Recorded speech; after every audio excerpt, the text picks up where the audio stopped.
Right. Hello, everyone, and welcome to the Fed League Flash Awards, the first day of two. Second day is going to be next week. I've got a very busy week, and so I was hoping to do these kind of like back to back days, and it's just not working out. I've got other obligations that I have to take care of. So we are going to do this one day this week, one day next week. All right, and that actually will kind of help fill out the week because we're getting down to the final few teams, and things are going to get a little more quiet now. Although we've had a very busy day today, today being Wednesday, April 23rd. But anyway, all right. So now day one, these awards are for stat-driven.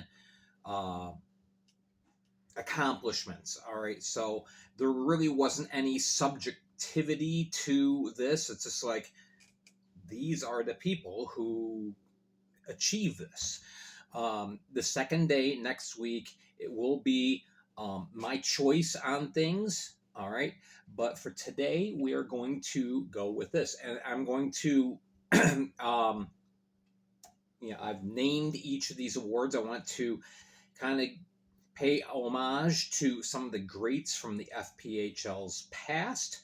So that's what we're incorporating here today. If you didn't see my awards when I did it last year, and this is brand new to you, that's what we're doing. So a mini history lesson mixed in.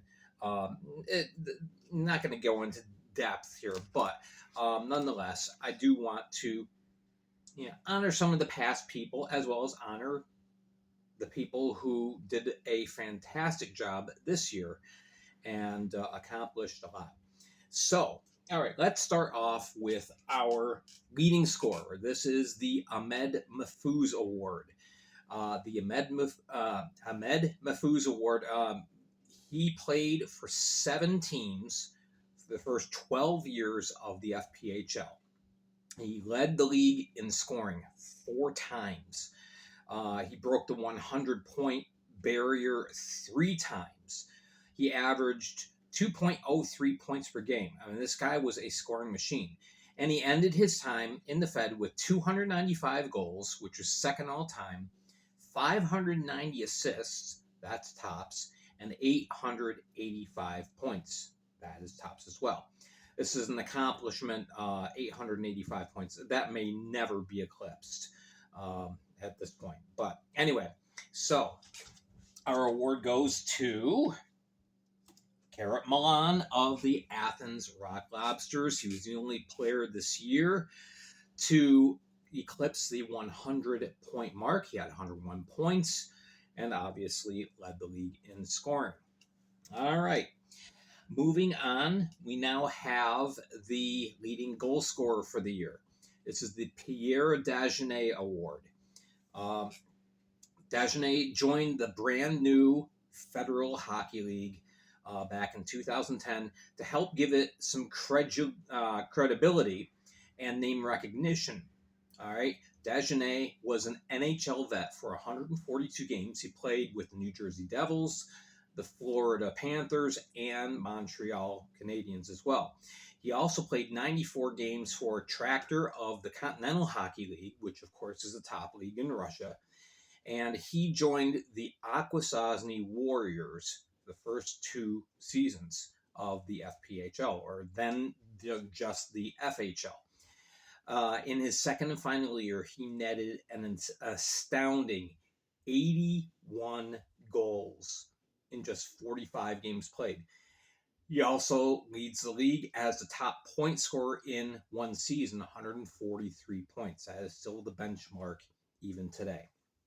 All right, so the leading goal scorer and the winner of the Pierre Dagenet Award goes to Kaysen Gallant, also of the Athens Rock Lobsters. I apologize for my body going up and down, but since I have a mounted camera, that's what's happening. Kaysen Gallant, 40 goals this year as a rookie. Of course, he led everyone. He was the only one to get 40 goals this year. All right. So now we move on to the Trevor Karasevich Award, which goes to the leader in assists. All right. Karasevich was a veteran of 8 SPHL seasons, and then he came to the Federal League and joined the New Jersey Outlaws, and he helped them win a Commissioner's Cup in 2011-2012. The next season, he split time between New Jersey, which moved to Williamsport, Pennsylvania. Split time with the Williamsport Outlaws and the Dayton Demons. And he posted an astounding 102 assists. That is still a record today. He also won 4 cups, 2 as a player and 2 as a coach. So the winner of the Trevor Karasevich Award recognition is Trevor Graspy of the Watertown Wolves. Led the league with 66 assists this season. I guess you can call him a true rookie. He came in at the end of last season as a collegiate sign-on with the Watertown Wolves. Played, I believe it was 15 games, and played the full season this year. And the phenomenal performance by Trevor Graspy. All right, let's move on. And now we have the Matt Anthony Award, which goes to the goaltender who has the most wins in the season. In a league where goaltenders typically don't last very long, Matt Anthony was a stalwart in net for 5 seasons in Watertown and in Danville. From 2011 to 2016, Anthony posted a grand total of 103 wins, which is still a Fed record. He won 20 games, had a 20-plus win season 3 times. Fantastic, fantastic man. A lot of people forgot about Matt Anthony. We want to honor him today, and we want to honor the winner of the Matt Anthony Award, which is Connor McAnanima from the Binghamton Black Bears. 30 wins a season, which was just one off of the record that was set a couple of years ago by Brian Wilson, then of Danbury Hat-Tricks. So congratulations to Connor. All right, moving on. Next goaltender-related award is the Christian Pavlas Award. This goes to the goalie with the best goals against average.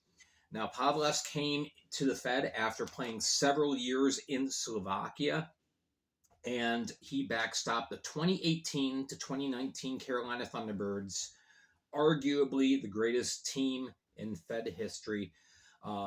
He recorded a 33-0 record that year with an astounding 1.77 goals against average, which is still a record in the FPHL. Hence, the award is named for Mr. Pavlas. And the winner there also goes to Connor McAnanima. Led the league with a 2.08 goals against average. He actually was in second place final weekend of the season and was able to vault into the top spot there. All right, let's go on to, okay, that's it for goalies right now. Let's go on to the Justin McDonald Award. Now, I know he's an active player. He's still playing. Most everyone else that I name an award for is someone from the past. But Justin McDonald was somebody that I had to recognize. And let me read this here, and I'll let you know why.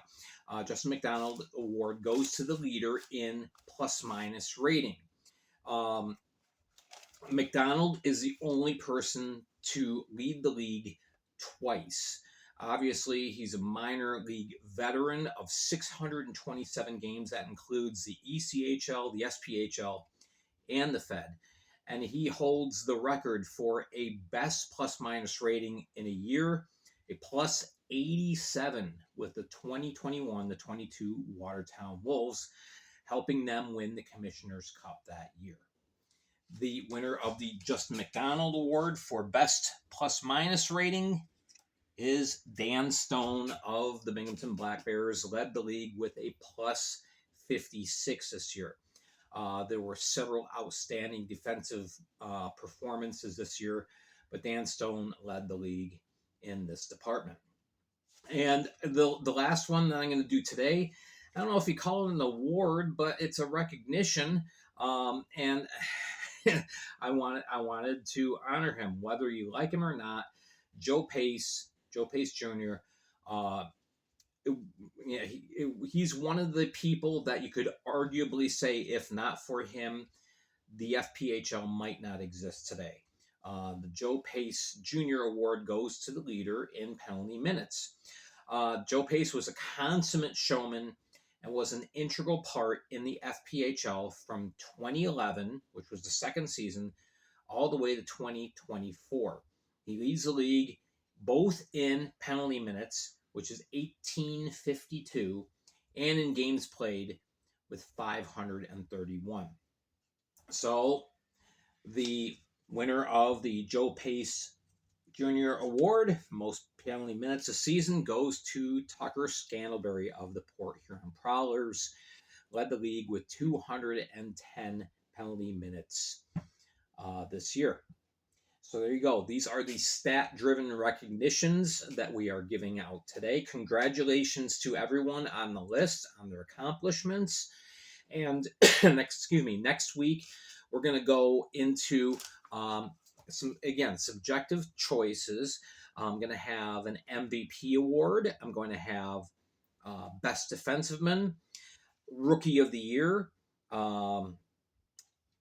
Goaltender of the Year, the de facto Vezina Award, the Best Two-Way Forward, the Coach of the Year, the Broadcaster of the Year, and the Executive of the Year.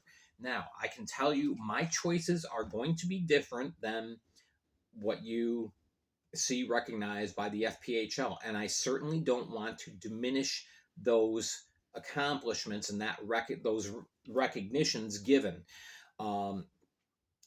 Very worthy people that were recognized and received various awards this year. And so I'm not discounting that. It's just that I had, before any of the awards were named, I already had made my choices, and they differ, and that's okay. So again, I'm not taking anything away from the official recognition given by the FPHL. This is just my own thing. I mean, these aren't even actual awards. This is a virtual kudos given. All right, I wish I actually had small trophies or something to give to the players that get an award. Maybe that can happen sometime down the road.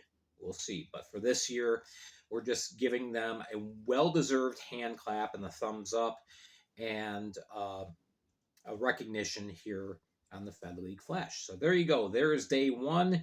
Again, here are your winners for today, and I hope you enjoyed discovering a little bit about some of the players from the past and FPHL history that maybe you didn't know about. A lot of us are newer fans of the Fed. I didn't start following the Fed until the 2021 season. But I dug into the history, and I really enjoyed finding out more about some of these great players that played in the past. So just wanted to recognize those people as well as our players this year. All right, so that's it. That is the Fed League Flash Awards, day one. And again, day two will be next week, either Wednesday or Thursday. And we will list the rest of our winners. And there you go. So thank you so much for watching. Make sure you're following me and subscribed here on YouTube, as well as to whatever platform you like to listen to podcasts on with the Flash Audio Network. And most importantly, follow me on Facebook. All right.